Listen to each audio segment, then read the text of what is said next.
Well, there you go. Charlie Rowley and Candice Holdsworth are here. Candice, what do you make of that? I mean, it strikes me he wouldn't be saying this out loud unless he was on a promise. Yes, yes. And I think, look, I mean, I think a lot of people are surprised when they see how low down in comparison to other things defence spending is. I mean, a lot of people commented lately on just how much the national debt is taking up in terms of national expenditure.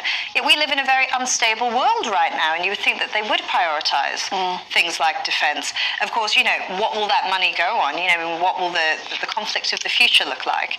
And we sort of think about these things in terms of, equipment and armoury. But I think now, with technology, I mean, we'll see a lot more in terms of deception and fakery. More will have to be spent on intelligence. Yeah, and there will have to be investment in intelligence and technology, won't there, in this modern warfare? Definitely. And Grant Shapps has always been clear that we're living in a more dangerous world. We've moved to a more pre-war footing now, where you see things that are happening, obviously, in Gaza, what you're seeing in the Red Sea with the Houthis attacking those vessels, those ships trading in that particular part of the world, and obviously the war in Ukraine. So we are in a more dangerous society and with increasing threats. Therefore, there is an argument for increased funding. All right, do you know what? Because we're a bit tight for time, I want to change tack entirely this morning. Something that you might be talking about down the boozer tonight, should you go. They're going to rebuild the Titanic, Candice, according to the front of the Star. Yeah, so this is a story on the front page of the Daily Star. An Australian mining magnate, a billionaire called Clive Palmer, has a dream to recreate the Titanic. He wants to do the whole thing. He wants to do the swimming pool, the ballroom. He wants the Turkish baths. Great staircase. All of that. For me, I'm always struck by how much billionaires become fascinated by the Titanic. It almost tempts their hubris a little bit. I mean, what do you think that is about? I don't know. Look at the Titan submersible. Yeah. It's almost like it was a huge risk and it was a big dream and it all went wrong. I think people who like to take big risks and possibly have big egos look at that and think, it wouldn't happen to me. I could take the risk and it would all work out. Yeah. What do you think, Charlie? Well, it's a thrill seeker, isn't it? I suppose. I mean, the Titanic didn't last all that long, but if it comes back, we'll have to wait and see. But can you imagine it would be so popular? Do you think? Oh, it would. Oh yeah. I wouldn't set foot near it.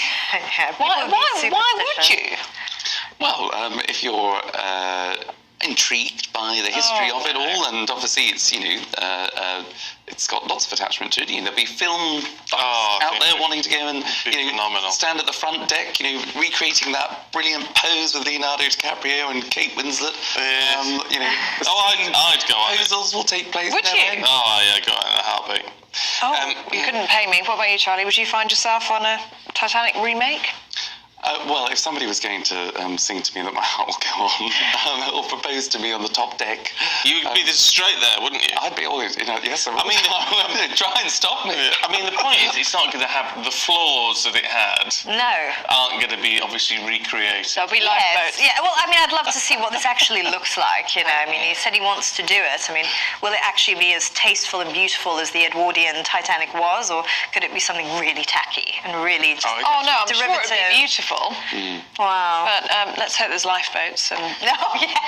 Well, it was all to do with that, the system. Do you know what? It was actually, because I went to the Titanic Museum in Belfast when I was there last year. There were so many things that went wrong. It was unbelievable. Even down to there wasn't a set of binoculars in the lookout spot, whatever you call that. But there was a fire on board before it even set off. And there was a fire on board before it even set off, so it was cursed from the very beginning. Yes. You seem more interested in it now. Oh, she'd be on it. I'm interested. I wouldn't be on it. She'd be on it. You'd do a breakfast show from that, keep my wouldn't you? feet firmly on the ground. We could do a breakfast show from the ballroom or whatever. You can. I'll be on the shore waving at you. Oh yeah, I'd do it in a heartbeat. I know you would.